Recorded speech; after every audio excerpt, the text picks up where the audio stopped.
29장 1절에서 14절까지입니다.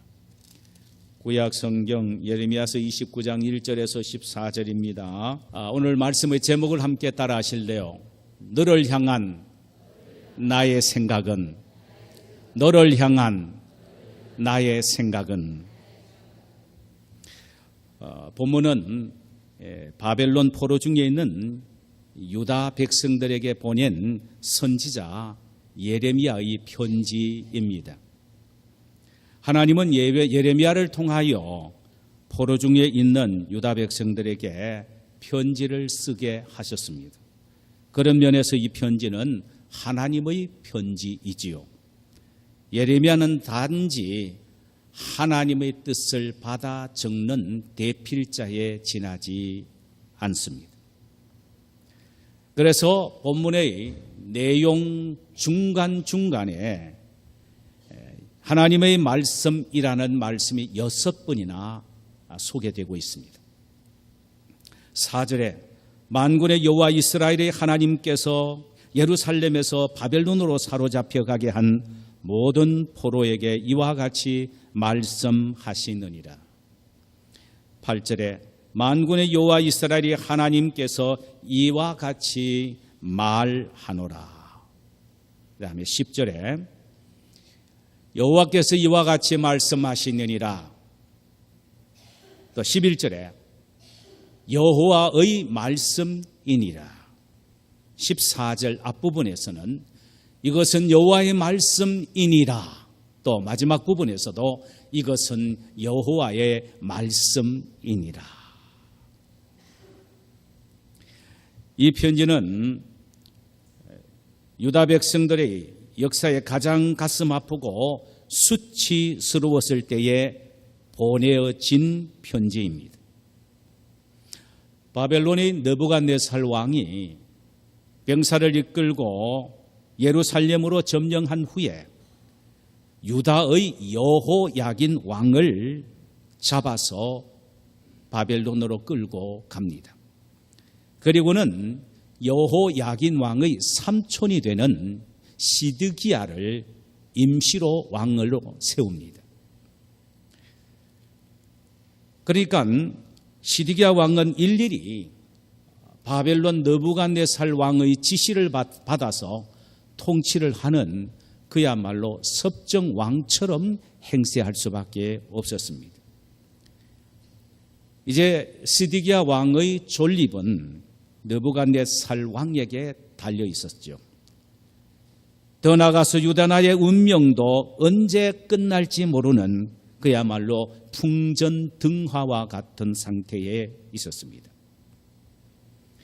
시드기야 왕은 조금이라도 자기 왕권을 존속하고 이스라엘 백성들을 지키기 위해서 느부갓네살 왕에게 주기적으로 사신을 보내어서 귀중한 예물을 헌납을 합니다. 이번에도 귀한 예물을 챙겨서 사신인 제사장 사반의 아들 엘라사와 hil기야의 아들 그마랴의 인편으로 이제 귀한 예물을 보냅니다. 그때에 예레미야가 편지를 써서 편지도 함께 이들의 손을 통하여 바벨론 땅에 고생하고 있는 유다 포로들에게 전합니다. 이 편지를 통하여 하나님은 귀한 몇 가지 뜻을 전하셨습니다.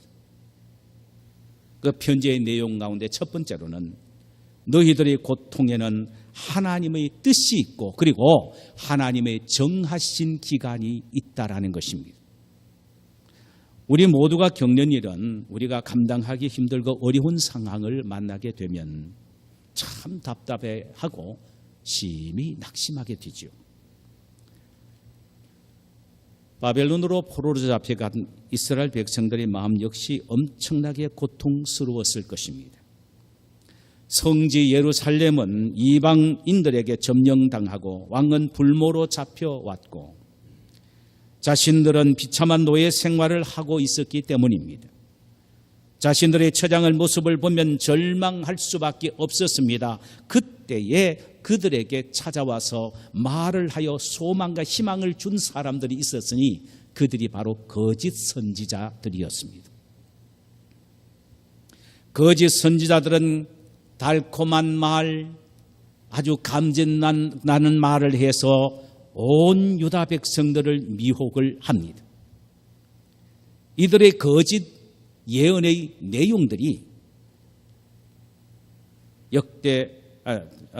예레미야 28장 2절과 4절에서 이렇게 기록이 되어 있습니다. 만군의 여호와 이스라엘의 하나님이 이같이 일러 말씀하시기를 내가 바벨론의 왕의 멍에를 꺾었느니라. 내가 바벨론 왕 느부갓네살 왕이 이곳에서 빼앗아 바벨론으로 옮겨간 여호와의 성전 모든 기물을 2년 안에 다시 이곳으로 되돌려 오리라. 내가 또 유다 왕 여호야김의 아들 여고니아와 바벨론으로 간 모든 유다 포로들을 다시 이곳으로 돌아오게 하리니 이는 내가 바벨론의 왕의 멍에를 꺾을 것임이라. 여호와의 말씀이니라 하시니라. 자, 이 거짓 선지자들이 외치는 말의 핵심은 이겁니다. 먼저 여호와의 입에서 나온 말이라고 주님의 말씀, 주님의 입을 빙자해서 말을 합니다. 내용은 앞으로 2년 후에는 느부갓네살 왕은 망하게 될 것이며 포로와 그리고 볼모로 잡혀온 왕인 여호야긴 왕도 다시 돌아갈 것이며 느부갓네살 왕이 예루살렘 성전을 함락할 때에 가져온 모든 성전 기물들을 다 돌려보내게 될 것이며 너희들은 기쁨으로 예루살렘으로 돌아오게 될 것이다라는 이야기입니다. 여러분, 이게 얼마나 절망하고 좌절하고 있는 유다 백성들에게, 포로주에 있는 유다 백성들에게 소망의 말씀이 되겠습니까? 아멘, 할렐루야 하고 어떤 사람은 춤을 추기도 했을 것입니다. 2년, 가지고 2년 같으면 아무것도 아니야. 끝끝내 참자. 2년이면 우리가 돌아간대. 얼마나 희망적이고 소망적인 말이었겠어요.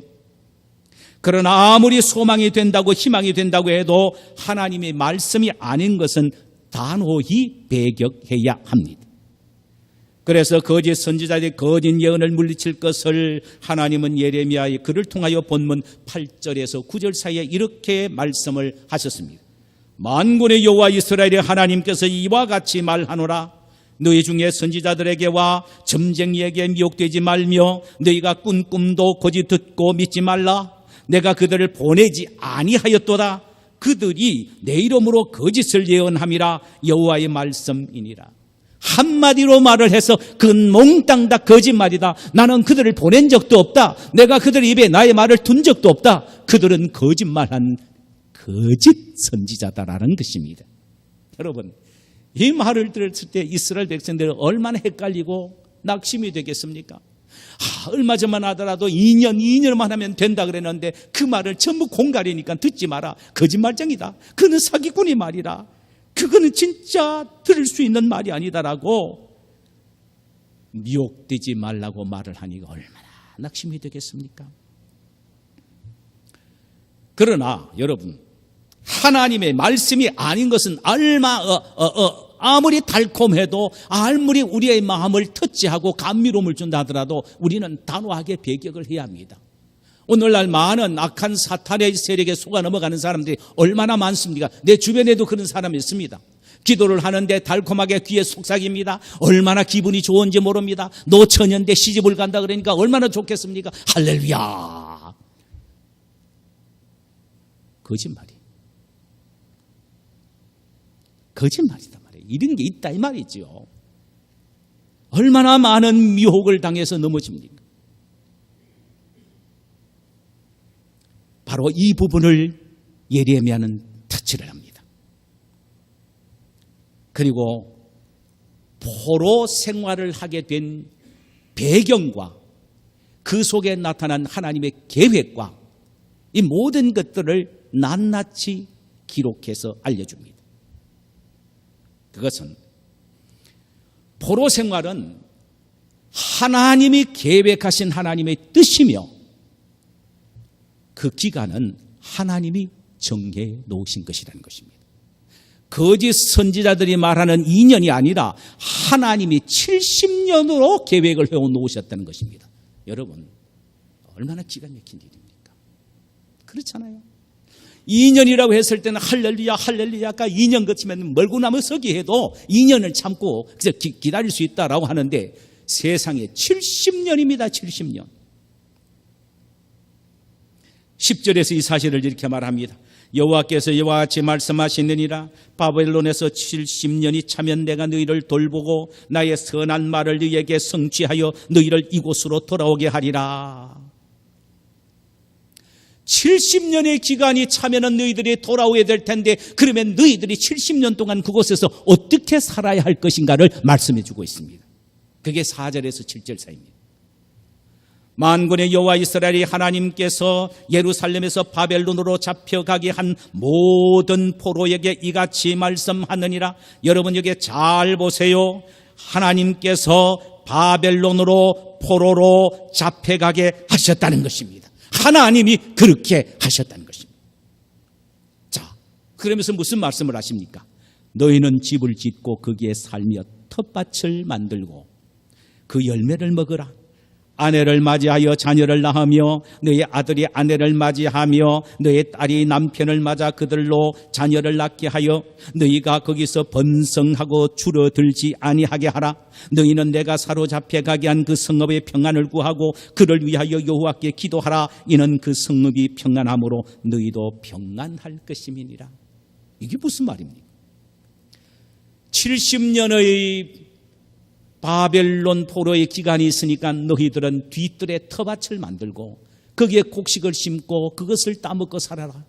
그리고 전부 다 결혼을 해서 자식을 낳고 자식을 키워서 그 자식들을 결혼시켜서 손자까지 손녀까지 보아라 이 말입니다. 이 기가 막힌 일입니다. 그리고 느부갓네살과 그 나라에 줄줄이 이어진 왕들이 다 죽기를 기다리지 말고 망하지 말고 오히려 그 나라가 잘 되도록 기도하라는 것입니다.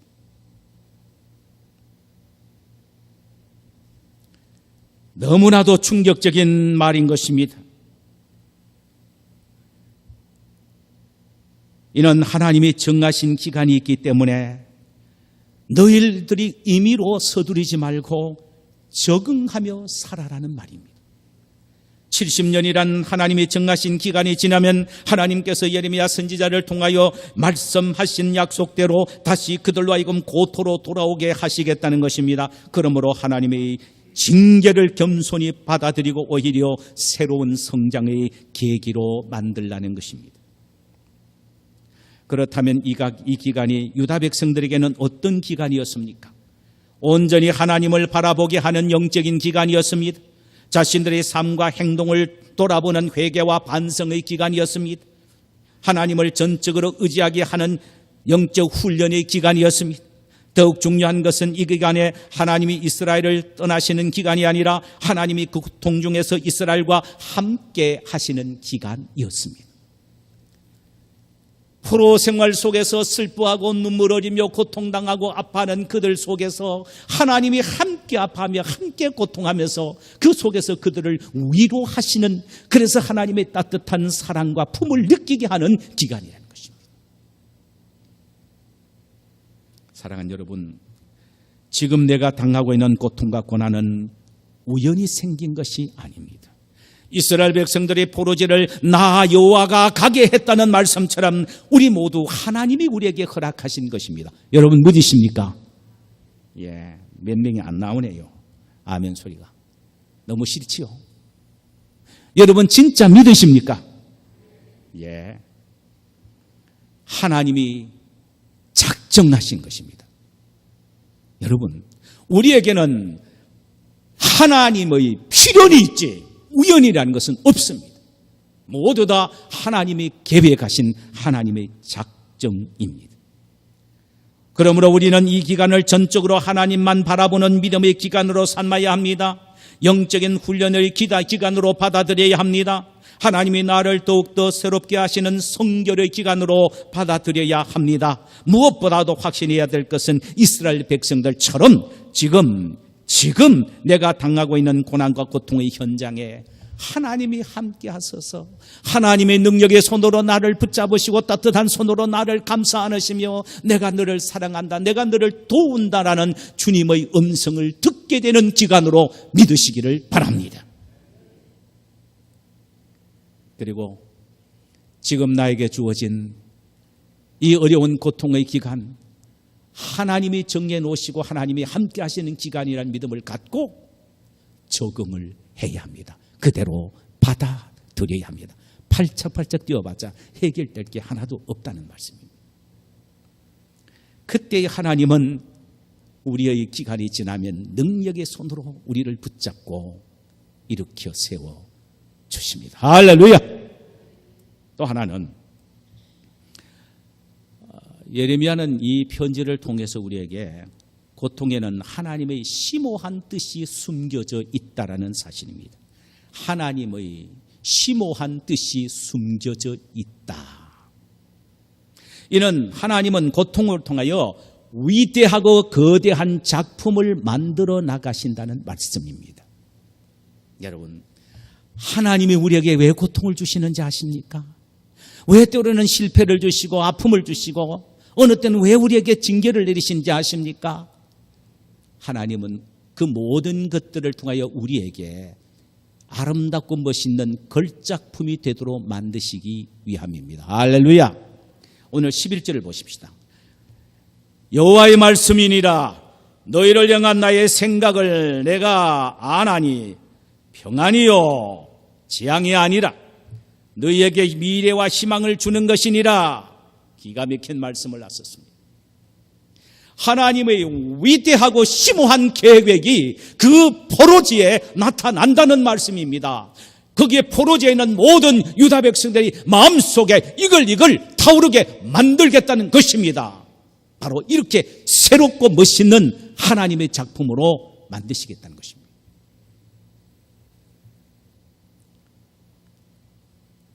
그는 여기서 두 가지를 하나님의 심오한 뜻으로 표현하고 있습니다. 하나는 재앙이 아니라 평안이라는 것입니다. 여러분, 이 말씀은 현실과 너무나도 동떨어집니다. 도저히 수용할 수 없는 말씀인 것처럼 보여집니다. 우리가 생각해봐도 그렇지 않습니까? 예루살렘 성전은 불타버리고 성은 다 무너져 버렸습니다. 왕은 끌려서 포로지에서 볼모로 잡혀 개 취급을 받고 살아갑니다. 고관들은 많이 잡혀와서 여기에서 완전히 노예처럼 살아가고 있습니다. 그들은 그 자체가 자유도 평안도 없고 공포와 두려움이 있을 뿐입니다. 그게 뭡니까? 그들에게 재앙이지 뭐겠습니까? 그런데 하나님은 말씀하십니다. 그들을 향하여 재앙이 아니라 평안이다. 너희들이 보기에는 재앙처럼 보이느냐? 아니다. 평안이다. 너희들의 심령과 삶을 평안의 삶과 심령으로 만들어 주겠다는 말씀입니다.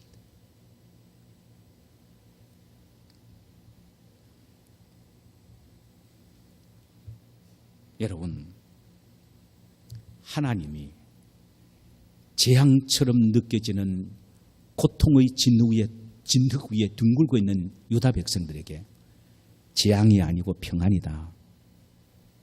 여러분, 어떻게 받아들이시겠습니까? 성경은 우리에게 말합니다. 하나님은 돌을 앞에 갖다 놓고 떡이라고 말씀을 하실 때가 있단 말이죠. 그 돌이 떡입니다. 왜? 하나님이 말씀하시기 때문입니다. 여러분, 믿으십니까? 골비 있다고 생각하세요? 안 믿는 그가 진짜 골비였습니다. 돌을 가지고 떡이라고 말씀하신다면 우리는 떡으로 아멘하고 받을 수 있어야 합니다. 가나 혼인잔치 때 포도주가 없었을 때 예수님이 항아리 6개 물을 가득하게 담고 연회장에게 갖다 주라고 하인에게 시킵니다. 여러분, 포도주입니까? 물입니까? 물이에요. 그러나 갖다 주어라.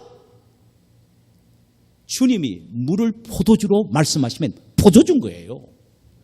중요한 건 뭐냐? 아멘 하면서 순종하며 나아가고 결단한 그것이 중요한 것입니다. 갖다 주었을 때 어떻게 됐습니까? 와, 세상의 극상품의 포도주가 되었던 것입니다. 하나님이 절망과 좌절 속에 있으면서 우리는 하나님의 재앙을 받고 있다라고 소리치며 몸부림치는 이스라엘 백성들을 향하여, 유다 백성들을 향하여 재앙이 아니고 평안이라고 말씀하십니다. 여러분들이 지금 실패 속에서 이리저리 상처받고 낙심하고 좌절하며 절망하고 고통스러워하는 그 순간에 주님께서 고통스러워하지 말라, 이것이 너에게 평강이라고 말씀을 하신다면 아멘 할렐루야 하며 손들고 벌쩍 뛰고 춤출 사람 여기 몇 사람 있겠습니까? 하나님 어젯밤에 잠 좀 못 주무셨습니까? 어떻게 햇소리 하십니까? 라고 그렇게 말할 수 있는 사람들이 많을 겁니다. 그러나 여러분, 우리 하나님은 우주의 대왕 되십니다. 없는 것도 있게 하시고 불가능한 것을 가능케 하시는 주님이십니다. 그 하나님이 어려운 고통 속에 있는 이스라엘 백성들에게 재앙이 아니고 평강이라고 말씀하시면 평안인 것입니다. 할렐루야. 오늘날 우리의 고통 속에서 이건 고난과 고통이라 할지라도 이건 재앙이 아니고 너에게 평강이라고 말씀하신다면 우리는 아멘 하면서 믿음으로 받을 수가 있어야 합니다. 이것이 바로 믿음이다. 그때의 변화의 역사가 일어납니다. 그러므로 우리가 조심해야 될 것이 있습니다. 우리 주변에 어려움을 당하고 있는 사람을 향하여 아이고 우리 김집사 말 조심해야 되는데 김집사 있잖아요. 그죠? 예. 아이고 김집사 저주받았네. 예. 저 박집사 심판받았어. 그 말하면 안 돼요. 믿는 하나님의 자녀들에게는 저주가 없습니다. 여러분 믿으십니까? 믿는 하나님의 자녀들에게는 저주가 없다는 말씀이에요. 이미 예수님이 십자가에서 저주를 우리 대신 당하셨기 때문에 우리는 저주가 없습니다. 단지 고난만 있을 뿐입니다. 할렐루야! 고난은 저주가 아닙니다. 고난은 하나님이 우리를 사랑하는 증조입니다. 우리를 거룩하고 의롭고 신실하게 만들어 나가신 하나님의 방법입니다. 고난은 저주가 아니에요. 하나님의 은혜요. 더 나아가서 축복이라는 사실을 알아야 합니다.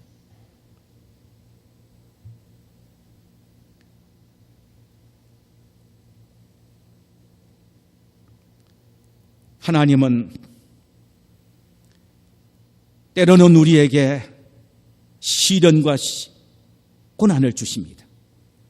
그러나 하나님은 이 고난과 시련을 통하여 무엇인가를 교훈하시고 계시는데 그것은 하나님의 사람으로 만들어 가시고 축복의 그릇을 넓히는 작업으로 하나님이 사용을 하십니다. 그래서 오늘 본문은 말합니다. 재앙이 아니라 평안이다. 절대로 재앙이 아니라 너희들이 당하고 있는 것은 고난이지, 시련이지, 하나님의 사랑의 채찍인 징계이지 재앙이 아니라 평안이라는 것입니다. 우리가 알아야 할 것은 하나님의 본 마음은요, 하나님의 자녀들이 다 평안을 누리며 살기를 원하시는 것이 하나님의 본 마음입니다. 그런데 이 평안을 누리며 살 수 있는 전제가 있는데 그것은 뭐냐면은 하나님만을 하나님으로 믿고 하나님 말씀만을 순종할 때 가능한 것입니다. 하나님께서 꿀과 젖이 흐르는 이스라엘 백성들에게 가나안 땅에 심어 주시고 그들에게 하나님만을 섬기고 하나님 말씀에 순종케 하심으로 평안을 누리며 살기를 원하셨습니다. 그런데 이들은 하나님을 불신하고 불순종함으로 하나님은 그대로 둘 수가 없어서 자선책으로 다시 평안을 그들에게 회복시키기 위하여 바벨론으로 포로로 돌리신 것입니다. 그래야 그들에게 다시 평안을 줄 수 있기 때문입니다.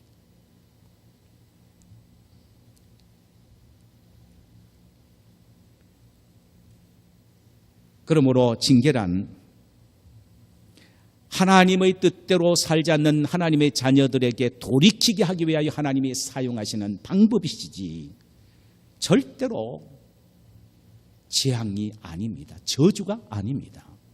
사랑의 매입니다. 그래서 히브리서에서 뭐라 그랬습니까? 하나님은 사랑하는 자에게 징계하신다 그랬습니다. 징계가 없으면 사생하라 그랬습니다. 오늘날 우리도 마찬가지입니다. 하나님은 우리를 사랑하시기 때문에 때로는 징계를 하시고 고난을 주십니다. 왜? 하나님을 믿고 순종하며 살아감으로 그 안에서 평안을 누리기를 원하셨는데도 우리가 온전히 순종하지 못하고 온전히 믿지 못하기 때문에 하나님은 때로는 우리의 마음속에 참된 평안을 회복시키기 위하여 징계를 주시고 고난을 주시고 어려움을 주시기도 하신단 말입니다. 그러므로 우리는 결코 하나님의 재앙을 받을 사람들이 아닙니다. 여러분 이 사실을 믿으십니까? 하나님은 우리에게 주신 고통과 고난을 통하여 우리의 믿음을 더욱더 성숙하게 만드실 뿐만 아니라 하나님의 축복을 받을 수 있는 그릇을 넓히는 작업을 하시고 계십니다. 그러므로 우리는 꼭 기억해야 될 것은 하나님이 나에게 주신 이 고통과 시련은 절대로 재앙이 아니다. 내가 이 하나님 앞에 바로 서기만 하면 하나님은 나에게 넘치는 평안을 주신다는 믿음으로 이 어려움을 이겨나가시기를 주님의 이름으로 축원합니다. 고통 속에 숨겨놓으신 또 하나의 하나님의 심오한 뜻은 미래와 희망을 주시는 일입니다. 옛날 성경에는 장래에 소망을 주려 하심이라 그랬습니다. 한치 앞을 내다볼 수 없는 칠흑 같은 어두운 삶, 그런 의미에서 유다 백성들은 내일이 없습니다. 그런 그들에게 하나님은 내가 너희들에게 내일이 있게 하겠다, 희망을 주겠다라고 말씀을 하셨습니다. 미래, 희망 이 두 단어는요 참 우리로 하여금 때로는 가슴 설레게 합니다. 인생을 살아가고 싶은 충동을 불러일으키는 에너지를 발산시킵니다. 흔히 이런 말을 하지요. 그 사람에 대한 평가는 그 사람의 가지고 있는 물질이나 그 사람이 소유하고 있는 재능이나 그런 데서 있는 것이, 그런 데 있는 것이 아니고 그 사람 속에 꿈틀거리는 꿈, 희망, 비전으로 평가한다 그랬습니다. 여러분 어떻게 느끼십니까? 그 사람에 대한 평가는 그 사람 속에는 희망을 보고 할 수 있어요. 평가할 수 있어야 합니다. 못 배우고 못 가져도 그 사람 심령 속에 어떤 꿈을 가지고 있는가, 어떤 비전과 희망을 가지고 있는가, 이것에 따라 그 사람을 평가할 수 있단 말입니다.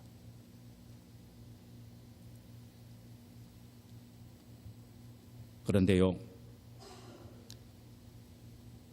꿈은요, 편안하고 잘 살 때 진짜 꿈이 생기지 않습니다. 여러분 아세요? 꿈은 잘 먹고 잘 살 때에 진짜 꿈 안 생깁니다. 그저 오늘 잘 먹고 내일 잘 먹자, 그겁니다. 그러나 진정한 희망과 소망과 꿈은 언제 생기느냐? 인생의 고난을 당할 때 생기는 것입니다. 단순해집니다. 잘 먹고 잘 살면 애들요, 네 꿈이 뭐냐 하면 다 하고 싶어 합니다. 뭐도 되겠다, 뭐도 되겠다, 대통령 되겠다, 뭐 판사도 되겠다, 다 합니다. 복잡합니다. 그러나 진짜 어렵고 가난하고 고통스러운 아이들에겐요, 꿈이 딱 하나 단순합니다. 네 꿈이 뭐냐? 나도 잘 먹고 다른 사람도 잘 먹게 하고 싶은 것입니다. 딱 나옵니다. 그런 사람이 이병철 같은 사람이 나오는 거예요. 자, 보세요. 꿈은 가장 어려울 때, 고통스러울 때 순수하고 단순한 꿈이 생기는 것입니다. 하나님은 이스라엘 백성들에게 그 꿈을 그들 심령 속에 심어주시겠다는 것입니다. 저는요, 정말 고통과 고난의 때에 대단한 희망을 가진 한 분을 알고 있습니다. 여러분들 모두도 아시는 분입니다. 노벨 평화상을 수상한 남아공화국 최초의 흑인 대통령인 맨델라 대통령입니다. 1994년 5월 27일 대통령으로 취임한 후에 정부 내에 진실과 화해를 위한 특별위원회를 구성을 하여 과거 청산에 나섭니다. 오랫동안 통치해온 백인 정부 하에서 인종차별 반대를 부르짖은 수많은 흑인 인권 운동자들을 고문하고 학살한 당사자들을 어떻게 정치적, 도덕적으로 처리할 것인가에 대하여 고민을 하게 되죠. 그러다가 그는 화해와 용서라는 큰 두 가지 축을 갖고 그 문제를 해결하려고 합니다. 그는 과거의 흑인 인권 운동가들을 아무리 혹독하게 고문을 하고 처참하게 죽인 사람이라 할지라도 지금 나타나 진심으로 자기의 죄를 일일이 고백하고 온 백성에게 알리고 진심으로 용서를 구하면은 넓은 화해와 용서의 가슴으로 안아주겠다고 선포를 했습니다. 엄청난 일이죠. 그 방법으로 그는 남아공화국의 깊은 흑백의 골을 메운 사람이었습니다. 맨델라는 흑인 인종차별을 주도했던 백인 정권에 대항하여 투쟁하다가 반역죄에 몰려서 종신형을 선고받았습니다. 그가 총 27년을 옥살이를 했습니다. 14년이 된 어느 날 자신이 낳은 딸아이 하나가 어린 피덩이 같은 아이 하나를 안고 면회를 왔습니다. 어릴 때 자신과 헤어진 그 딸이 결혼해서 딸아이를 하나를 낳아서 아버지 앞에 면회 온 것입니다. 맨델라가 소속해 있는 부족들의 전통에는 딸아이를 낳으면 반드시 외할아버지가 이름을 지어주게 되어 있기 때문에 그 딸아이를 아버지에게 데리고 와서 아버지에게 이름을 지어달라고 요청을 한 것입니다. 이 딸이 말입니다. 맨델라가 눈물을 뚝 흘리면서 그 손녀딸을 가슴에 안습니다. 아내면서 그럼이 내려다보면서 그 아이의 이름을 자지웨라는 말은 토속말로 희망이라는 이름입니다. 희망이라고 딸의 이름을, 여아이 손녀의 이름을 지어줬습니다. 그는 손녀의 이름을 지어주고 13년을 더 옥고를 치르지요. 그가 왜 자신의 손녀의 이름을 희망이라고 지어줬는가 하면 그 이유에 대해서 이렇게 대답을 했습니다. 그 이름은 저에게 특별한 의미를 주고 있습니다. 왜냐하면 수감 생활을 하면서 나는 단 한 번도 희망을 저버린 적이 없기 때문입니다. 가장 힘들고 어렵고 고통스러울 때 나는 딱 하나만 생각했습니다. 희망이었습니다. 지금도 마찬가지입니다. 이 아이는 인종분리적을 먼 기억 속으로 던져버리고 새로운 세계를 펼쳐나갈 주인공이 될 것을 확신하기 때문입니다. 이것이 나의 희망이요, 나의 비전이요, 나의 꿈입니다. 맨델라가 27년 동안 옥고를 지르면서도 그 인간성이 깨어지지 않고 성격이 비뚤어지지 않고 그 온유와 화해와 사랑의 마음을 그대로 유지할 수 있었던 것은 희망 때문이라고 했습니다. 성경은 한마디로 희망의 책입니다. 타락한 인간을 위하여 메시아를 보내주시겠다는 희망을 외친 것이 바로 성경입니다. 이 죄악 세상이 끝나는 것이 아니고 영원한 하늘나라에서 그리스도와 함께 영광의 나라에서 왕노릇하게 될 것이라는 내세의 희망을 외치는 책이 성경입니다. 오늘 본문에서 강조하고 있는 예레미야의 노래도 희망의 노래입니다.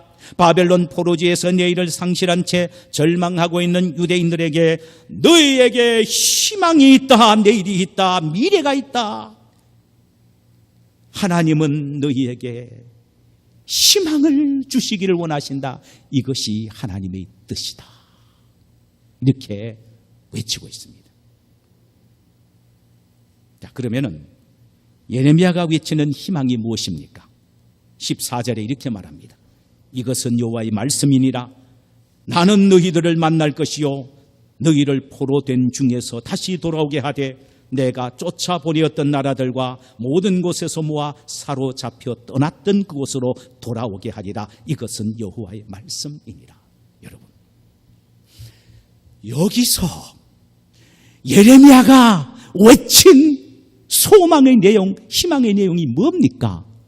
포로주에서 돌아오는 회복입니다. 회복입니다. 그 이상 더 귀중한 희망이 어디 있겠습니까? 지금 완전히 끝나 보이는 것처럼 처절한 절망 속에 있었으나 하나님은 그들에게 예루살렘의 귀환이라는 새로운 희망을 심령 속에 불어넣어 준 것입니다. 예레미야는 가장 절망 속에서도 희망의 노래를 노래한 희망의 선지자였지요. 마지막 포로시 시디기야 왕이 두 눈이 뽑혀서 처참하게 끌려가고 늙은 이들은 배고파 죽고 젊은 아이들은 말굽에 밟혀지는 처참한 모습을 보면서 애가를 지어서 부릅니다. 그런데 놀라운 것은 그 애가의 노래 속에도 희망의 노래가 있었다는 사실입니다.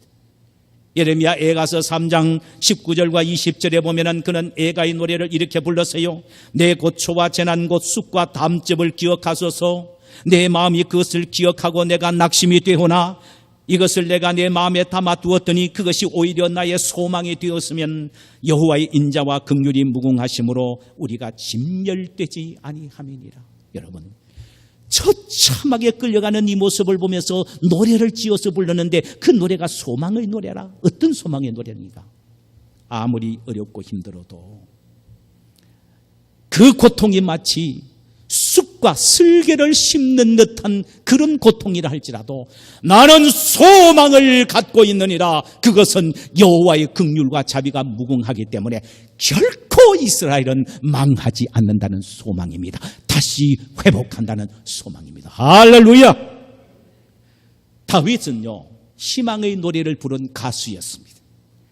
시편 62편 5절에서 그는 희망의 노래를 이렇게 불렀습니다. 나의 영혼아 잠잠히 하나님만 바라라. 물은 나의 소망이 그로부터 나오는도다. 나는 아무리 절망적인 상태에서도 결코 낙심하지 아니한다. 오히려 잠잠히 하나님만 바란다. 왜냐하면 하나님으로부터 소망이 나오기 때문이라고 했습니다. 여러분, 힘들고 어려우시죠? 우리 하나님을 바라십시다. 그분에게 소망이 있습니다. 하나님은 우리를 그대로 내버려 두시지 않습니다. 우리에게 소망을 심어주시기를 원합니다. 그것은 우리의 삶의 상태에서 다시 회복되는 소망입니다. 할렐루야. 다시 회복되는 소망입니다. 이 사실을 우리가 믿어야 합니다. 여러분 믿으십니까? 할렐루야. 마지막으로요, 예레미야가 하나님의 소망을 기다리는 사람이 어떤 태도로 소망을 기다릴 것인가? 아이고 그저 기다 때가 되면 되겠지 하면서 주여 그저 나에게 다시 회복시켜 주실 줄 내가 믿습니다. 할렐루야. 이거로 끝내라 그럽니까? 아닙니다. 아닙니다. 12절에 너희가 내게 부르짖으며 내게 와서 기도하면 내가 너희의 기도를 들을 것이요. 여기에 기도를 들으신다는 말은 회복시켜 주신다는 말씀입니다. 뭐 하면요? 너희가 내게 부르짖으면 내가 회복시켜 준다는 말입니다. 13절 너희가 온 마음으로 나를 구하면 나를 찾을 것이요 나를 만나리라. 이 말은 옛날 성경에는 찾고 찾으면 만나리라 그랬습니다. 여기에 찾고 찾으면 만난다는 말은 동일한 의미입니다. 내가 너희들을 회복시켜 준다. 어떡할 때에 하나님 앞에 찾고 찾으면 기도하고 기도하면 이 말입니다. 부르짖고 기도하면 이 말입니다. 70년 동안 그저 막연하게 기다리지 말라는 것입니다. 기도하되 부르짖고 기도하고 열정을 갖고 마음을 쏟으면서 기도하라는 것입니다. 여러분, 입으로 우물우물한 기도도 아니고 묵상으로만 하는 기도도 아니라는 말입니다. 입으로 크게 벌려서 소리지져 우는 아이처럼 부르짖으란 말입니다. 어린아이가 이 세상에 태어나면 어떡합니까?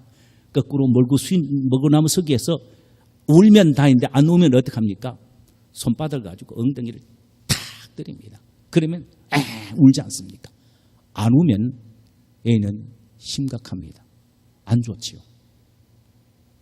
우리 모두는 성령에 의하여 거듭난 생명이 있는 살아있는 하나님의 자녀들입니다. 할렐루야. 그렇다면 우리가 아버지를 부를 때에 소리쳐 불러야죠. 어린아이가 울어야지. 아버지 안녕히 주무셔서요. 여러분 금방 태어난 애가 옥체 망강하옵신죠. 아니잖아요. 어린아이는요, 배고파도 좀 안 좋아도 때를 쓰며 울어야 합니다. 그게 생명이 있다는 증거입니다.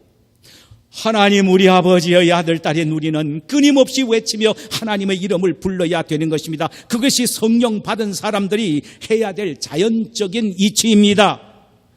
갈라디아서 3장 4장 6절에 보니까 너희가 아들인 고로 하나님이 그 아들의 영을 우리 마음 가운데 보내사 아바 아바지라 부르게 하셨느니라. 성령이 우리 심령 속에 왜 보내셨느냐? 하나님을 아바 아바지라 부르도록 하기 위해 보내셨다는 것입니다. 로마서 8장 15절에는 너희는 다시는 무서워하는 종의 영을 받지 아니하였고 양자의 영을 받았으므로 아바 아바지라 부르짖니라. 성령을 우리가 받았다면 자연적으로 하나님을 향하여 아바 아바지라고 부르짖는 삶이 되어야 된다는 것입니다. 여러분 20년 30년 동안 신앙생활에도 한 번도 소리내어 부르짖지 못해본 분이 계십니까? 얼마나 새침대기처럼 하나님을 부르고 기도할 때도 그렇게 합니까? 미안한 말입니다만 그런 사람은 신앙이 나는 좋다고 절대로 보지 않습니다. 성령이 있는 사람은 하나님을 부르짖고 부를 때 부르짖어야 합니다. 그게 정상이에요. 어떤 사람은요, 아마 거룩한 기도한다고 말해요. 아버지 그렇죠. 할렐루야. 내일 또 봅시다. 그저 눈 감고 고개만 살랑살랑하고 그게 기도래요. 기억하세요. 성령 받으시면 부르짖고 기도해야 합니다. 하나님은요, 70년 동안 너희들이 거저 기다리지 말고 부르짖고 기도하라. 그리하면 너희들을 회복시켜 주리라. 저는요, 오늘 새벽에 3시 반에 일어나서 이 말씀을 묵상하는데 참 내 마음에 부딪힌 게 있었습니다. 하나님이 70년 후에 포로 생활에서 귀환해 줄 테니까 너희들이 희망을 갖고 부르짖고 기다리라. 자, 그러면 생각해 보십시다. 지금 나이가 80 되신 분 70년 기다리면 얼마입니까? 150 되잖아요. 결국은 못 보고 죽습니다. 그게 무슨 말인지 이해하시죠? 한 20살 된 젊은 청년들이 부르짖고 만약에 기도했다면 90대면 귀환하는 것을 경험하게 되겠죠. 이 말의 의미는 뭡니까? 우리의 부르짖고 기도함이 우리 때에 응답될 수도 있지만 나의 눈물 뿌려 부르짖고 기도한 기도는 결코 헛되지 않고 내 자식 때에, 내 손자 손녀 때에 응답이 될 수도 있다는 사실을 알아야 합니다. 이게 뭐냐? 희망이에요. 여러분, 희망이에요. 우리 눈에만 보여지는 것만 그게 희망이 아니에요. 먼 눈을 바라보고 하나님의 위대한 역사와 능력이 내 기도를 통하여 나타날 것을 바라보면서 씨를 뿌려야 합니다. 얼마나 저는 이 말씀에 강력하게 내 마음속에 와닿는 말씀으로 느껴지는지 모릅니다. 그렇잖아요. 사랑하는 여러분, 부르짖고 기도할 때 부르짖고 기도해야 합니다. 그때 하나님이 귀를 기울이십니다. 말씀을 맺겠습니다. 너희를 향한 나의 생각을 내가 아나니 평안이요 재앙이 아니리라. 너희에게 미래와 희망을 주는 것이니라. 여호와의 말씀이니라. 우리 모두 이 고난과 역경 속에서 아무리 힘들어도 재앙이 아니고 평안이라는 믿음을 가지시길 바랍니다. 아무리 내일이 보이지 않고 희망이 보이지 않아도 하나님은 나에게 희망을 주셨다. 그것은 바로 다시 회복시키시는 희망이라는 믿음을 갖고 부르짖고 희망이 이루어질 때까지 기도하십시다. 하나님은 분명히 우리의 기도가 허공을 치는 헛된 기도가 되지 않게 하실 것입니다. 반드시 응답해 주실 것입니다. 우리 모두 이런 평안과 희망의 사신들이 되시기를 주님의 이름으로 축원합니다. 자, 우리 찬송 한 장 부르실까요?